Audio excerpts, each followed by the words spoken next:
but I definitely recognized him.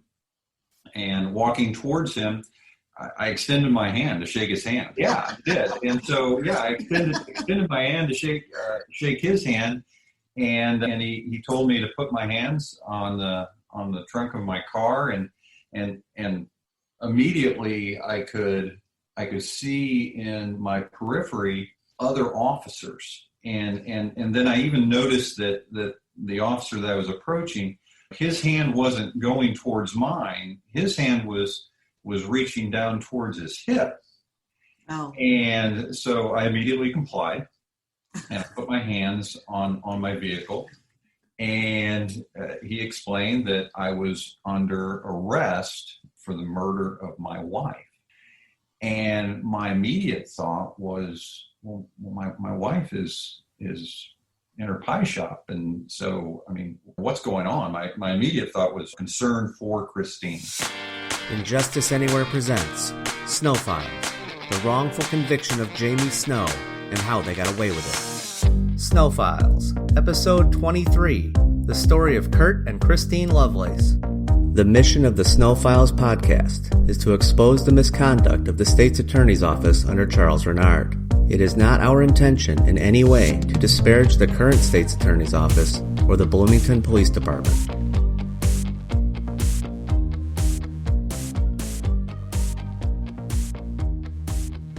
Curt Lovelace's wife, Corey, passed away on February 14th, 2006, after having been ill all weekend. After taking the children to school, Curt returned home around 9 a.m. and found Corey unresponsive in her bed. Dr. Jessica Bowman performed the autopsy at the medical center in Springfield. She found evidence of a condition called steatosis, fatty deposits in the liver, which is caused by alcoholism, but left the cause undetermined because, according to her deposition, she couldn't pinpoint the exact cause. Corey's mother told police that her daughter was bulimic and an alcoholic. Curt and Christine had attended homecoming together in high school, and they reconnected through Facebook. They were married on December 26, 2013. Christine left her corporate job in Minneapolis and moved back to Quincy, Illinois, where Curt worked as an attorney and Christine opened a pie shop. Former Quincy prosecutor Curt Lovelace was charged with the murder of his wife, Corey Lovelace, 8 years after her death, and was arrested before Curt and Christine had the chance to celebrate their first anniversary. Curt had 2 trials. The first resulted in a hung jury. The second resulted in a not guilty verdict. This is their story.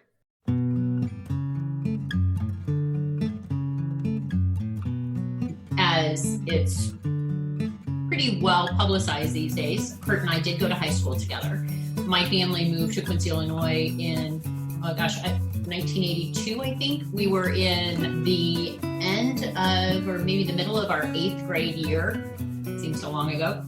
And that would be my first introduction to Curt, just both kids. And then we went on to high school together, and we went to senior high school homecoming together. So then Curt went his way and I went my way, and we both started families, and I left that area and didn't return. I had family there, my grandparents were there. So I only returned for visits for my high school girlfriends and my grandparents. I never saw Curt. I didn't really interact with anyone else. And it was in May, I believe, or April or May of 2013, I was living in Minneapolis, Minnesota, and empty nester. My daughter was in and out of college by this point, and I was just living my corporate life. And I had returned from a business trip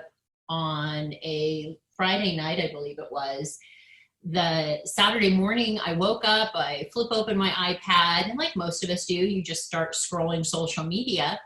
And Curt and I had been Facebook friends for some time, but we didn't interact. We just like the other 150 people on your Facebook, you don't really interact. They're just kind of there. And I saw that Curt had made a post of a thank you to a local gym that he had been to in Edina, I think it was, Minnesota, which is right outside of Minneapolis.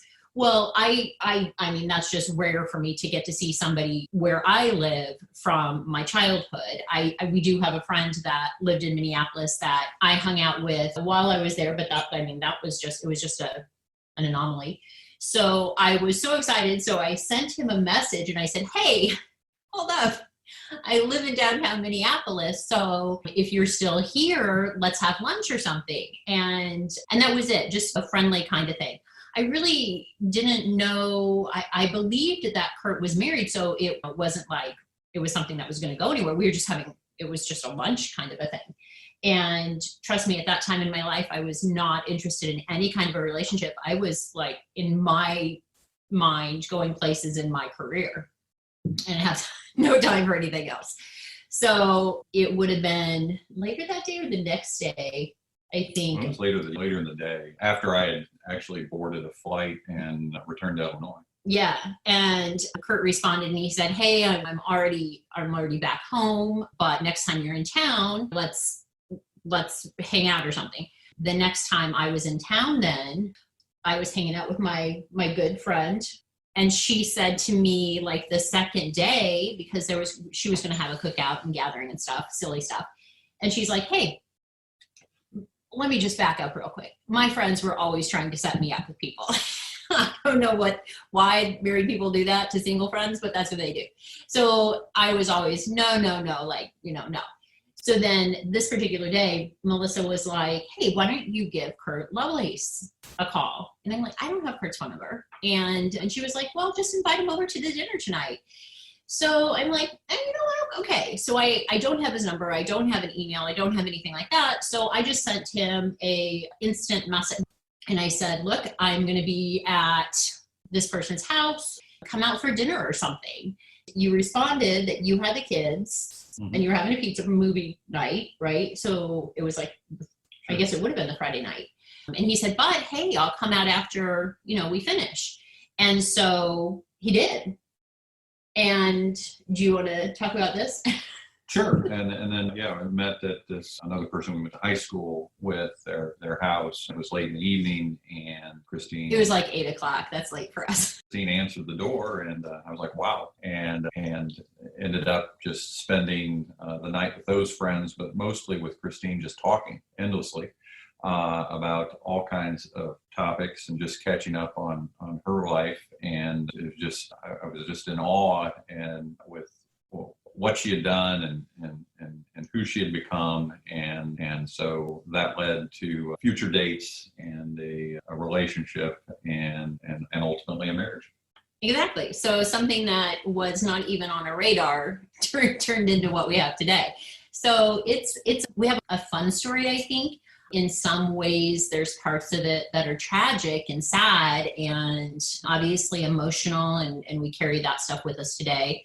But then we got married, and Curt has 3 sons, and I adopted the boys, and they're amazing young men, and they have grown into wonderful young men. I'm so proud of them. We have an incredible relationship. It's funny because I think right out the gate, we called it a date. Now we call it a mom-son date when we refer back to it, where I took the boys shopping for Curt for Father's Day gifts in 2013. They had so much fun. It was so funny. They put their sister on the phone. She was out of town, so she kind of traveled along with us via the telephone, and it was just such a good day. And then we met Curt later and ate dinner, and I think that kind of, sealed our relationship, and the boys and I became inseparable. It's funny because even now people will look at us and they're like, he has your mannerisms, or this. It's just funny. But we were married in December, the day after Christmas in 2013, and we just started our life together. And then what happened? Yeah, so we were cleaning up a house. We were living in a house where Curt had lived with his ex-wife. It was not a great place to live just because the house had been intentionally harmed and she caused destruction in the home. So in order for us to put the house on the market, we had to clean it up. So we agreed that we would live there in the beginning of our marriage. And then as soon as the house was in sellable condition, we would put it on the market and move. And we did. And then at the beginning of August of 2014, we had the house on the market. We had a buyer. And we really weren't sure what we were going to do in our next steps. I had opened a pie shop, but I was willing to move that pie shop somewhere else. Then a few weeks later, some tragedy came knocking on the door.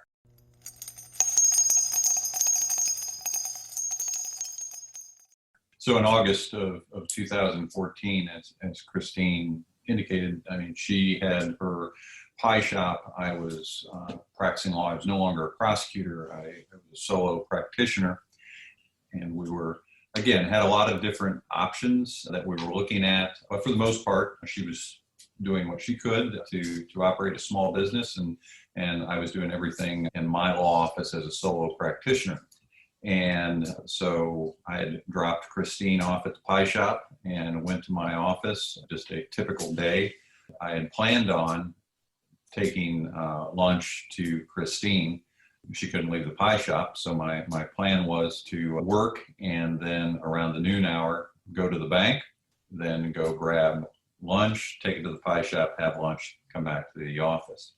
And so around noon, I walked out of my office, which is a stone's throw away from the county courthouse where I was practicing and had practiced for many years as a private practice attorney then and formerly a prosecutor. And as I walked out, my car was parked across the street. There was a man in front of it. He was wearing a coat and a tie. I recognized him. I recognized him as a Quincy police officer. I had been introduced to most of the Quincy police force throughout the years as a prosecutor. He wasn't someone that I really remembered having as a witness in a case and prosecuting cases. And I had several jury trials while I was an assistant state's attorney. But I definitely recognized him. And walking towards him, I extended my hand to shake his hand. Yeah, I did. And so, I extended my hand to shake his hand. And he told me to put my hands on the trunk of my car, and immediately I could see in my periphery other officers, and then I even noticed that the officer that I was approaching, his hand wasn't going towards mine. His hand was reaching down towards his hip. Oh. And so I immediately complied, and I put my hands on my vehicle. And he explained that I was under arrest for the murder of my wife. And my immediate thought was, well, my wife is in her pie shop. And so, what's going on? My immediate thought was concern for Christine. Oh, wow. And then I think I responded something to the effect that my wife, she's in her pie shop or whatever. I think I voiced that, and he went on to explain that I was under arrest for the murder of Corey Lovelace, my wife, who had passed away over 8 years ago at that time. And I was just confused and puzzled, and I was handcuffed, and I was put in the back of a police car. And the guy driving the police car was a police officer, one of the police officers I knew as well as any police officer, because he was someone that I had somewhat grown up with. His mom was best friends with my mom, so when they would get together, he was quite a bit younger than me, but when they would get together, I would have interaction with him and his brother, and he stayed in Quincy and I stayed in Quincy. So I knew him well. And I remember him looking back, and it was just the two of us. He was driving, I was in the back seat, and he looked back at me and he said, "Hey, Curt, sorry, I'm just a taxi driver here." And almost apologetic that we had to be involved with this. And so we went to the Quincy Police Department, and I was put in an interview room. And the officer who arrested me was Detective Adam Gibson. And again, I didn't know the guy, I recognized the guy. And so I sat down in this interview room, and he came in. And as an attorney, you would think that I would immediately say, I'm not going to talk to anyone. I want an attorney. And because that's the rule, right? That's what attorneys advise. Yes. but apparently don't follow. Yeah, absolutely. And I look back, and I think it's a good illustration or example of what any person who has been wrongfully charged with a crime goes through. And that is, you're sitting there and you're saying, I'm innocent. I didn't do anything.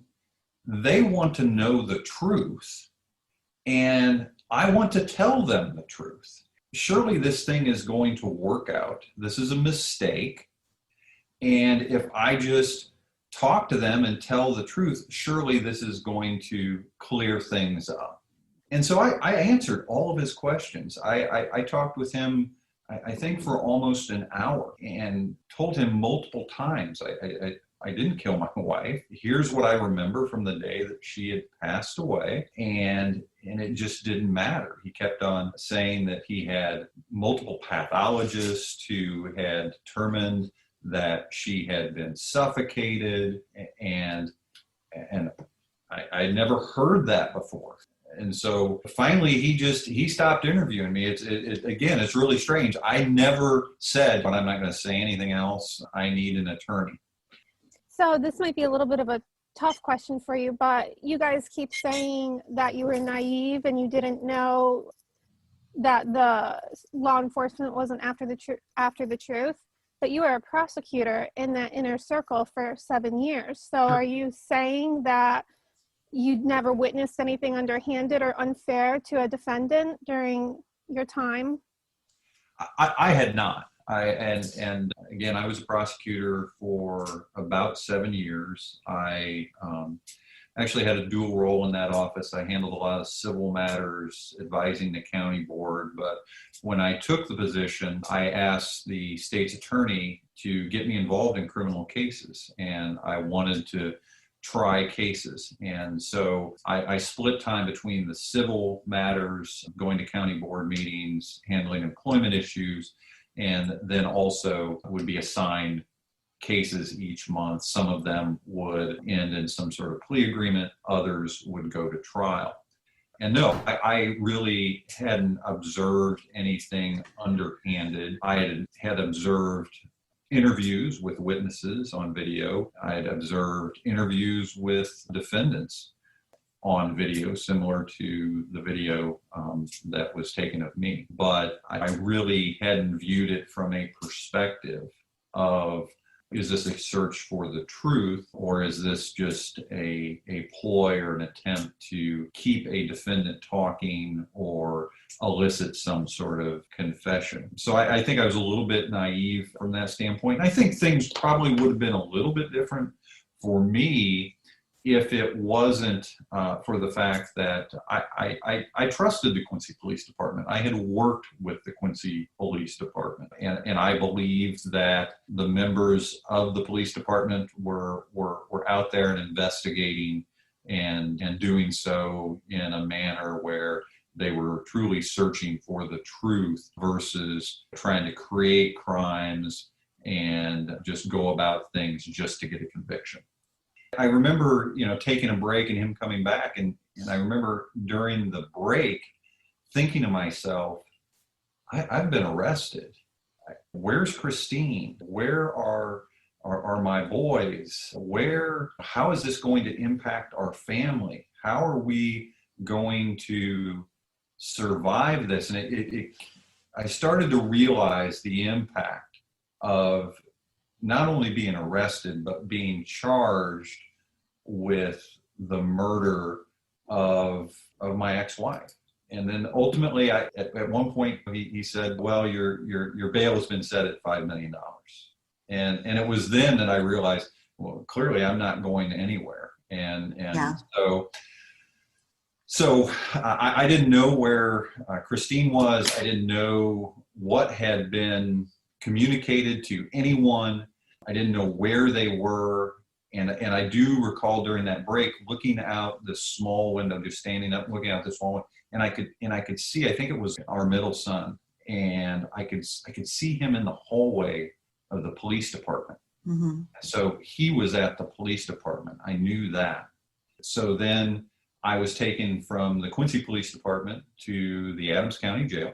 And from there, I was informed that I would be sent to the Hancock County Jail because they didn't want to hold me in the Adams County Jail because I had been a former prosecutor, and they were concerned about, and recently a former, a prosecutor. So it was quite possible I would have to interact with some people that would not think fondly of me as far as being an attorney and being a prosecutor.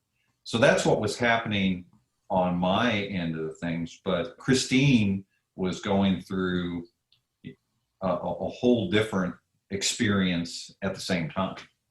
Well, sure. I do want to interject too. Like, he asked you on 3 different occasions to take a lie detector test, right? Sure. And Curt said yes and signed. And he talked to you, did he talk to you too about his nephew and his nephew dying and drowning somehow and all these different things? It was incredibly bizarre. Yeah, I mean, I look back at it, and when I see that interview, which was played in court to the jury in the first trial, the prosecutor didn't play it in the second trial. I look back at it and I see all the techniques he used as far as trying to get me to say something and wanting a confession and just trying to convince me that whatever I thought had happened was factually impossible and that there were experts out there and there was no doubt in anyone's mind that I had killed my wife in February of 2006. And he did. Will you take a lie detector test? And I said, absolutely. And he brought in a form and I signed it. And of course, he really didn't want me to take a lie detector test. And you're right. He didn't want the truth. It was and again, now that we're doing this work and have clients who are innocent and have been charged with crimes, I've seen them go through a similar experience. And I look at them and I'm like, don't talk. And they do, and they talk. And then I think I talk too, because again, you're innocent. So you think, well, they surely must care what the truth is.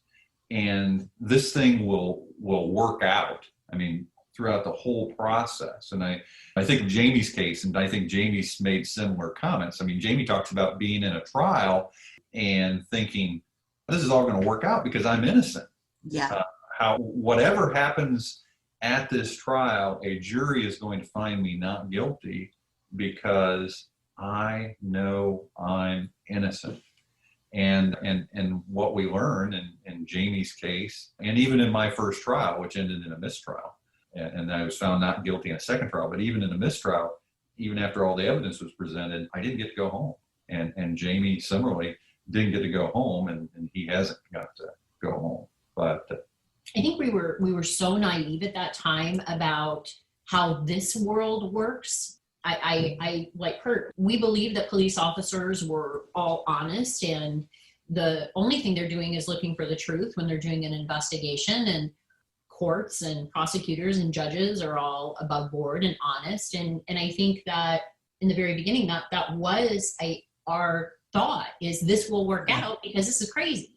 But then one day led to 1 week, to 1 month, to 2 months, to it just became our life. And in the beginning, when Curt said I had a whole different experience, it was because nobody called me to say, hey, we arrested your husband.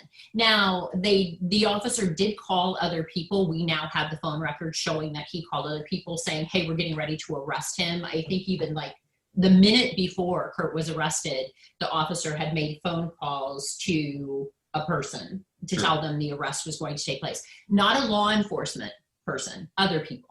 And so you guys were just Blindsided. Completely. Blindsided. Like you had no idea there was an investigation. No suspicion, nothing. Nothing. It was, I call it getting a baseball bat to the face. I'm baking away at my pie shop, going about our day like we would normally do. And like Curt said, he would come and have lunch with me. And because I would be so busy at lunchtime, he would come and help me at the pie shop and then go back to his law office. And we were starting our life. We were creating our family. We were, building.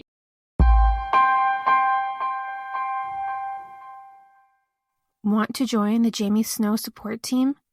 Become a patron for as little as $1 a month. Just go to snowfiles.net and click on Be My Patron on Podbean. All donors will have our undying appreciation and acknowledgement on the show. The highest tier donors will be invited to host a Q&A segment. Funds are used to cover our administrative costs and to keep Jamie in the media. I got a phone, actually it was a text message. I was sitting at my front counter. It seems so crazy now. Writing out a new recipe that I had just concocted 10 minutes before. And this friend worked at the local news station and said to me in this text message, and I still have it, I'm here for you if you need anything. And I'm just like, hey, Brian, thanks. And I did. I responded. I said, thank you. Like, what's going on? And I was kind of like, oh, wait, did he mistext me? And it was meant for somebody else. But even when I sent the message of thanks, it was a heartbeat. And his name came across my screen as a caller. And I was like, okay, so something must be up. So I answered and I'm like, hey, what's going on? And he's a longtime friend. He asked me where I was at, and I told him working. I'm at the pie shop. And then he asked, he's like, are you okay? And I said, yes. And then I think he was trying to decipher what I knew and what I didn't know. Mm-hmm. And as he continued, my heart was dropping, and I can feel it right now as I'm talking about it. Sorry. He said, where's Curt? And I said, working. And then he said, where at? And then I was thinking immediately something happened to Curt. And I said, Brian, what is it? What's going on? Like, he must have known something had happened to Curt. And I'm like, tell me what's happening. And he said, Christine, I'm holding a copy of an indictment in my hand. Curt was arrested for the first-degree murder of Corey Lovelace.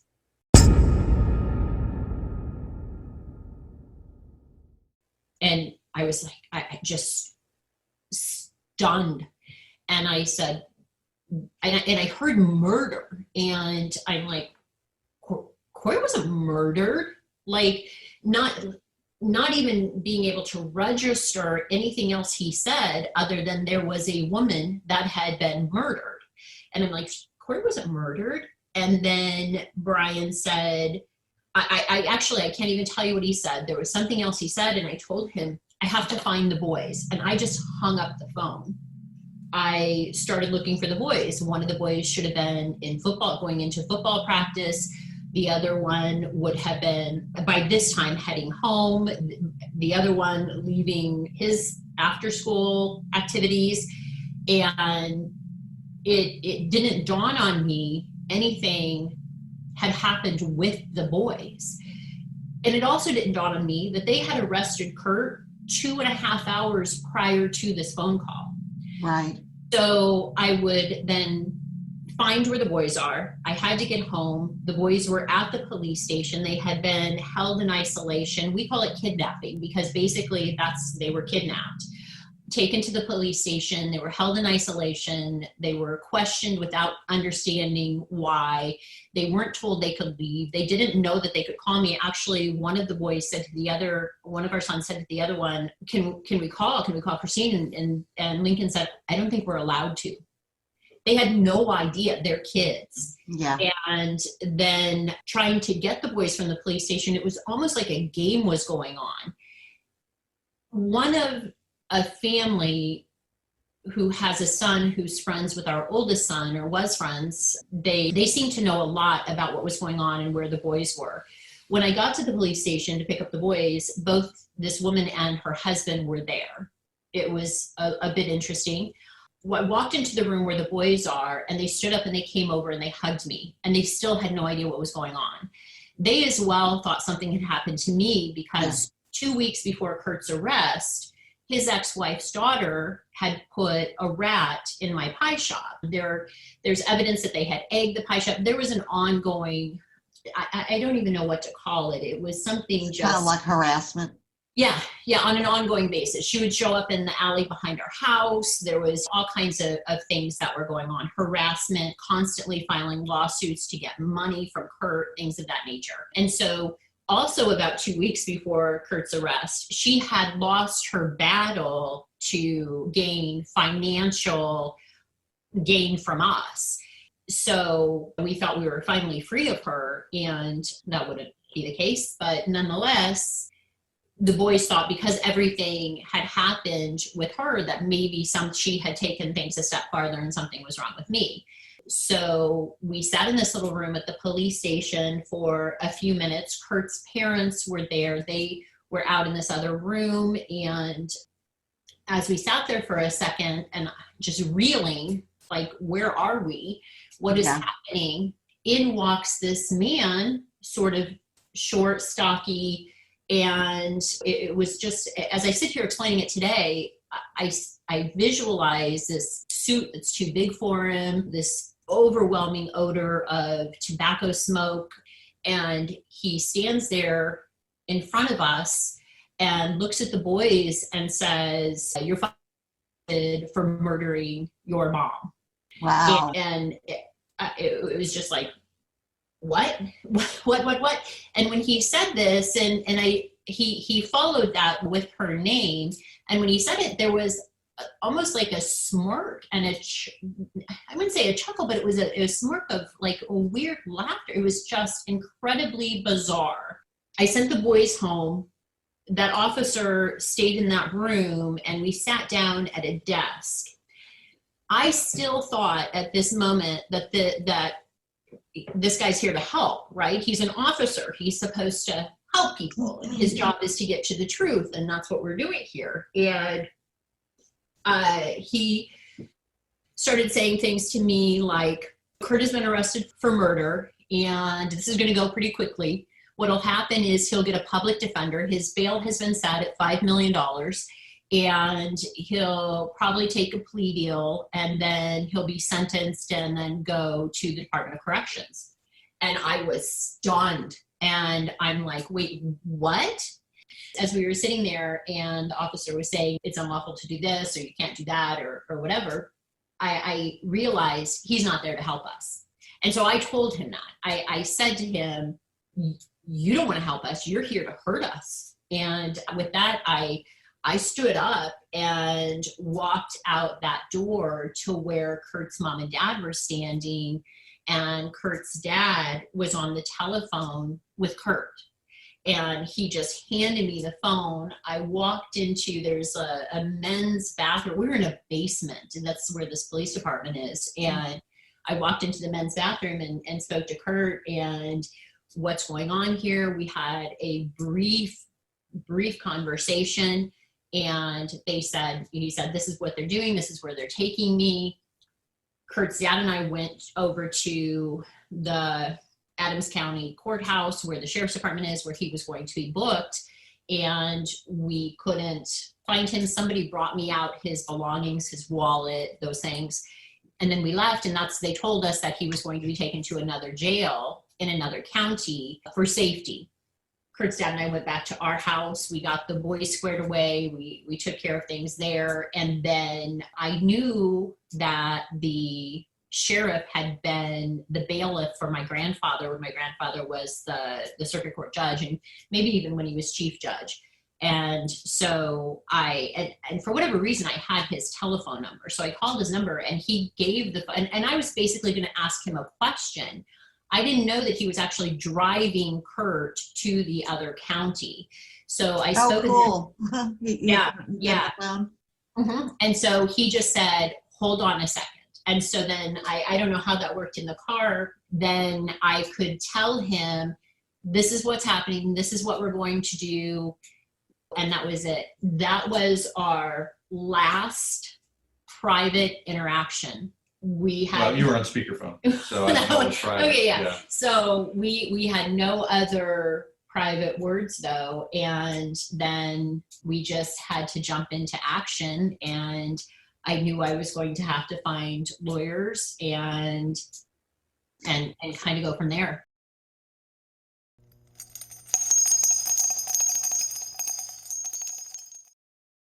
So on my end of things, and it's interesting, Christine and I talk about a lot that we had really different experiences through this. So she's kind of described to you what was going on while I was in the Quincy Police Department, and then moved to the Adams County Jail, and then placed in a car, and the sheriff, again, here I had been driven from where I was arrested to the Quincy Police Department by someone, a childhood friend that I would know. And then I would be driven from the Adams County Jail to the Hancock County Jail in Carthage, Illinois, by the sheriff, who Christine knew from her grandfather. I knew really well because this guy was a year ahead of Christine and I in high school. Went to the high school across town, Quincy Notre Dame, and was a really good football player. And I played football. I played football against him.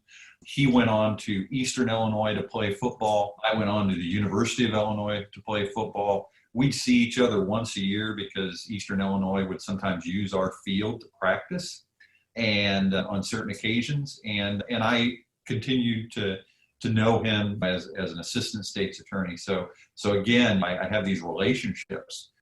And I do remember when talking to Christine on the speakerphone. He's in the front seat, I'm in the back seat. So we drive about 45 minutes to Carthage, Illinois, to the Hancock County Jail. It's a smaller jail. It's one of the smallest population counties in the state of Illinois. And they checked me in. And so I stripped down, put on striped pants, put on a striped top. They hand me a plastic cup with a toothbrush and a bar of soap and a towel, and lead me from their booking area into what they would call a work release section. It was an open bay, kind of a barracks type situation with approximately, I think it probably be 10 beds, bunk beds, so 5 pairs of bunk beds.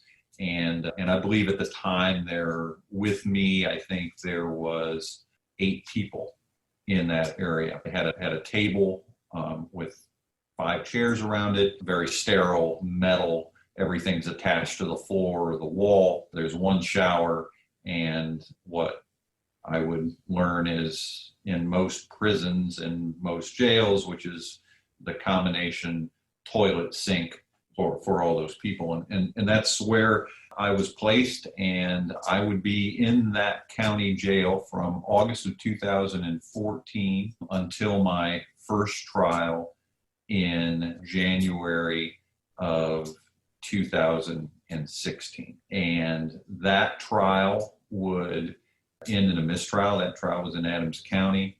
So after 2 weeks of being in Adams County, because they put me in the Adams County Jail for the trial, I would go back to the Hancock County Jail because the state would then make a decision to try me again. And I would be there until June of 2016. So almost 2 years in jail. As Christine said, we couldn't have any private conversations. Everything was recorded. I think, Tammy, you're real familiar with Securus. Oh, yes. Securus is. I hate that woman. I hate that woman's voice. Securus is a system that a lot of prisons and county jails use to, and at that time I think we were paying 50 cents a minute, and so that was discounted. I think it was even higher than that, and we got it down to the 50 cents. Yeah, and so very expensive, and you had to buy these cards, and that was my first thing when I showed up at county jail. It's like, what do I do? I mean, how does this work? I've never been in jail before, and they didn't let us visit for a week. Have a phone call because he was a new inmate, and So I had to figure out, how do I make a phone call? Well, you got to buy these cards. Well, how do I get money? And how do I get, because they give you pants and a top. How do I get t-shirts and underwear and socks and all that? And they after a while, they explained, and Christine dropped off some things, and she put money on my account, and then I would buy these cards, and that would be our life for almost 2 years of calling and listening to the lady Securus announce the phone call, and that horrible warning that she would give that you only had 1 minute left, and then wondering, okay, how much time do I have left? And so it's a different life, and one as a prosecutor I had never experienced, and one as a lawyer most lawyers don't experience. And so there was a mistrial. We went back and to Hancock County Jail, and then it was a whole new set of questions. Because Curt was someone so in such a bizarre manner coined him the Golden Boy after he got arrested. They would refer to him as the Golden Boy, which was crazy. Kurt's just a regular guy. Curt doesn't have a big ego. There's been national news stories on Curt where there are people from our childhood who we didn't see. Maybe Curt had seen one woman like once in 20 years, but they would refer to Curt as he grew an ego and these different things. That's not Curt. Well, you've met Curt. That's not Curt. And so they were referring to him as like the Golden Boy and former prosecutor and school board president and these things. His picture was everywhere, and not that town is big. However, it was across the state. So the boys and I couldn't go into the supermarket without Curt's picture being on the front page of the newspaper behind the clerk who scans our items. So we became a bit isolated, and our friends would help us do things, and people were not kind to us. People who had been close to us and supportive of our family and the adoption immediately turned into the most hateful people. I had never experienced such hate and meanness before. But when I was able to finally see Curt, or what I thought I was going to be able to see him, a very close friend of mine who lived in Springfield came down to Quincy and actually drove with me to a store to get Curt some boxer shorts. He had to have a specific kind of boxers and socks and t-shirts and things like that. And we took him out to the jail. So we drove out there, and then they didn't let me see him. But they took the things, and that's how he got his first items, is people going and buying things for him, because I could not go into the store without being harassed. So it was a situation that was just crazy. It was crazy. But from there, then we knew we had to hire attorneys, and I had to give myself kind of a crash course on what do you do when your husband gets arrested for something. I had no idea. So I started making phone calls, and a friend of ours who lives up in the Quad Cities area, who also worked with Curt when he played football for a possible bid for the NFL, he would have represented Curt. I called him. He's an attorney, and I said, this is what happened. I don't know what to do. And so he is amazing and will forever live in a great place in my heart. He jumped into action, and he said, okay, this is what we need to do. I'm going to get you a list of names of attorneys. You don't just hire anybody, and obviously, don't get somebody local, which I wouldn't have gotten somebody local anyway. It appeared to me from the short time that I had been living in Quincy then as an adult that the attorneys there there isn't just a criminal defense attorney who handles criminal law. That same attorney one day might be in divorce court or traffic court, and then also be handling some sort of serious crime. And obviously that's not something that I was going to want. So, and I remember just hearing that officer who had only been a detective for a short time with no education say to me, Curt will get a public defender. This will happen. This will go fast. And I'm like, no. And so I started calling attorneys. At some point, our pastor came to our house. He could see that I was sort of in a frantic, chaotic, trying to get things done. And he just said to me, let's just sit for a second. And take a breath, and he started saying a prayer. And in the prayer, he said, we're asking for guidance, and we ask for intervention, and we ask for you to show the way, and for an attorney to do this. And the moment he got the attorney words out, my phone rang, and that was Jay Elmore, Curt's first attorney. Sorry, it's still difficult to talk about. And our pastor, he just tapped my arm, and he's like, answer it. Answer that call. And It's God. it's like, this is what we're praying for. Answer the call. And so the first thing Jay said to me is, he says, I just said hello, and he says, Christine, my name is Jay Elmore. You don't know me. I grew up in Quincy, actually, where you're sitting right now. If you're sitting in the front room of your house, I grew up in a house across the street from that house. So if you look out your window, that's where I grew up. And he starts talking and going on and on and on. And he said, I have, over the last hour, been looking and reading and trying to figure out. He said, the prosecutor who's going to be handling this case was a special prosecutor. He said, I can throw a rock and hit his building from my office. And so he almost immediately made me comfortable with him. He had another person with him, not in the same office, but they do a lot of work together, Jeff Page. And he said, this is what you need to tell Curt, and tell him, try to get a hold of him. And that's when I spoke to Curt on the phone when he was in the car with the sheriff. And I said, you're going to go to an arraignment. This is what you do. This is what you say. This is what's going to happen. Tell them you need time because we're getting an attorney, that whole thing, which is what we tell all your clients when somebody's advocate first calls us. So we went, and then when he got arraigned that day in court, I think that's when I realized that this was going to be a bit of a circus. Curt's arrest was not only big news in Quincy, Illinois. It made national news, and Christine and her family were hounded by local and national news organizations. I was walking from a car with one of my childhood friends and her husband into the courthouse, and there were TV cameras. And they were, I mean, everything was being filmed, everything was being, watched. And I've since had to watch me on that day walking from a car into that courthouse dozens of times on television. And I think what an incredibly intrusive moment when it just so much was going on. But they started calling my cell phone. I had no idea how these people could get my private cell phone number. I'm very private with my cell phone, as you're aware. And so I would go into my closet and cry so the boys wouldn't see me cry.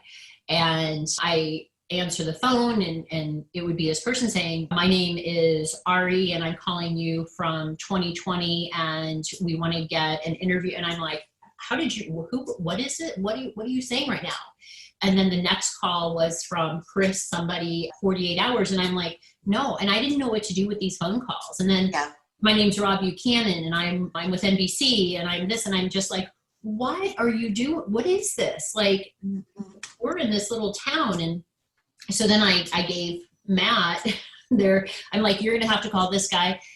He's going to be representing me and my boys if we need any kind of representation, or he'll handle our family legal things. So call him. And I just sent everything to Matt. And I'm like, and they never stopped. They continued calling. I changed my phone number how many times? 7 times, I think. And they continued to get my phone number. One of the producers would FedEx letters to me to make sure that I got them. I'd have to sign for them. And it was insane. And then when the boys and I would venture out, we would try to get out of the house at weird hours and maybe even go get a bite to eat at a restaurant. And we would eat dinner at 3:00 or 3:30 in the afternoon to try to avoid people, but also to be out. And we'd go to places that we knew were friendly to our family and weren't going to harass us.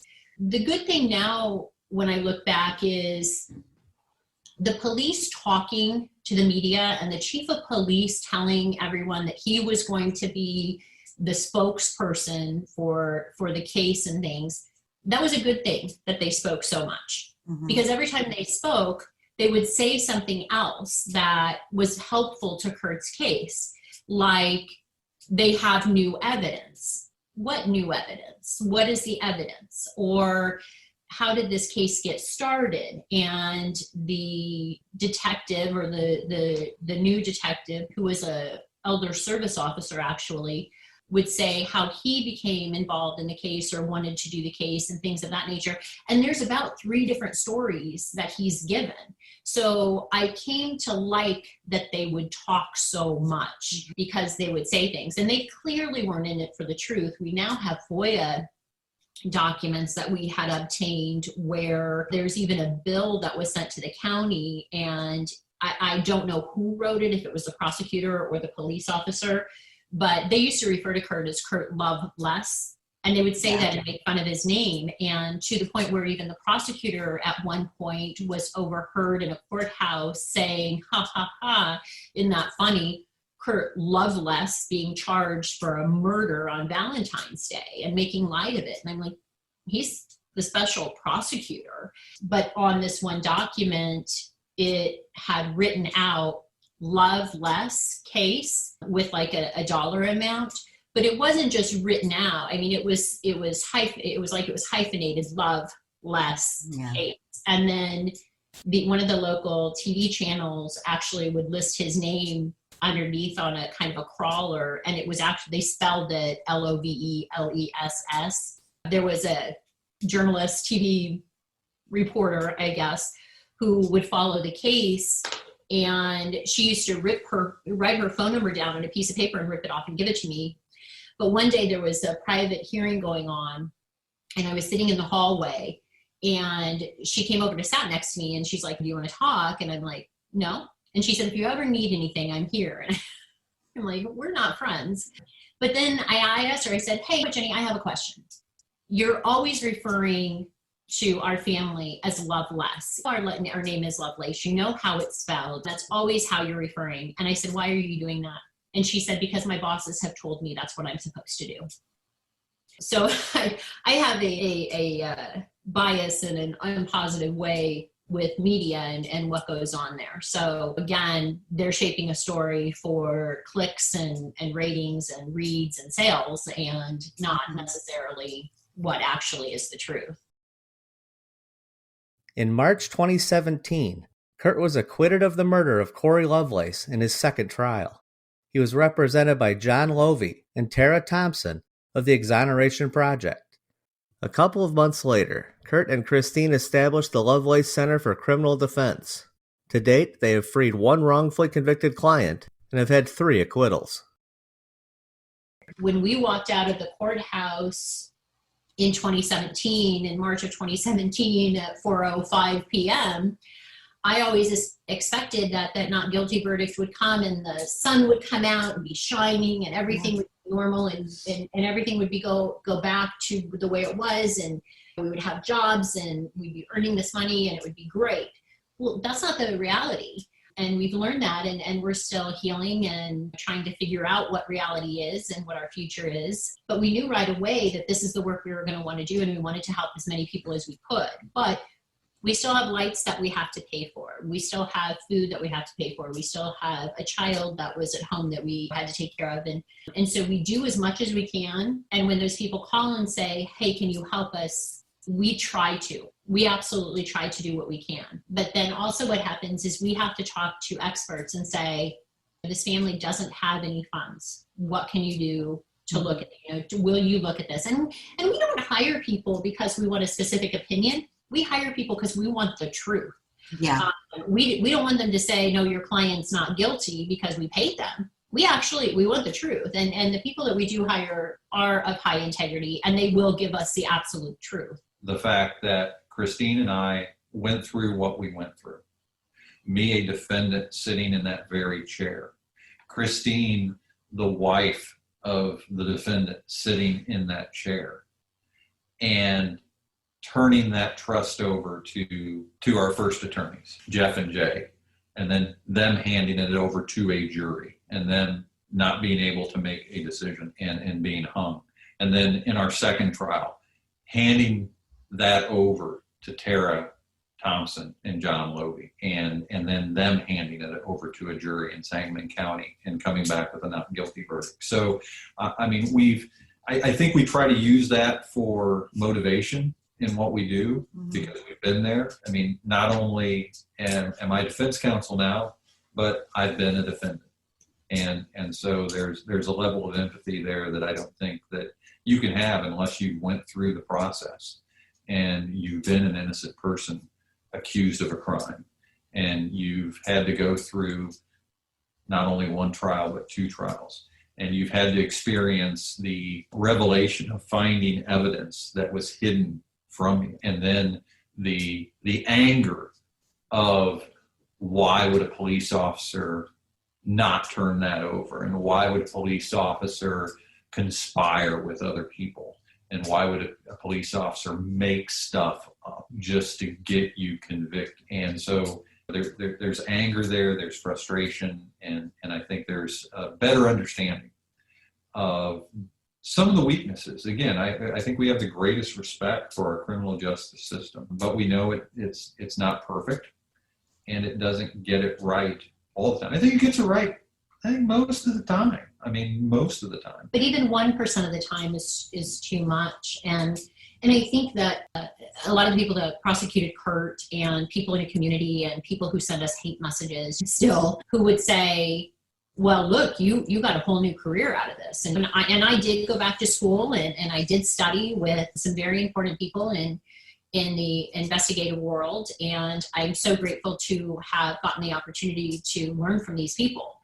That being said, when they say to us, oh, look, it worked out so fine. Look at this. You're home, you have your family, and you get to get back to normal.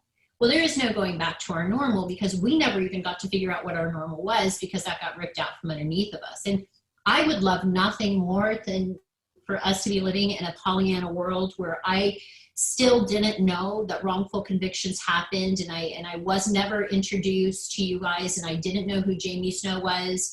That's kind of naive thinking, but I was happy. I'm leaving the corporate world, opening the pie shop. I make a great pie. And doing whatever work, and our boys growing up, and our family, no issues, and our family just being happy and doing the things that we were doing, and everybody loving our family and us loving the world. The reality is that's not how this is, and we were thrust into this place that we can't look away from. We invite any witness featured on the Snow Files podcast to come on the show to give their point of view, or to clarify anything that they think might have been misstated. In episode 23, we heard from a man who was wrongfully accused of a murder he did not commit, and how the state of Illinois almost got away with it. Curt and Christine Lovelace shared some of the same sentiments Jamie has expressed: the shock of being accused of a heinous, erroneous crime, the disbelief in a brazen, false narrative fabricated by authorities, the trauma a family faces while guarding innocence, and the enduring hope for truth to prevail.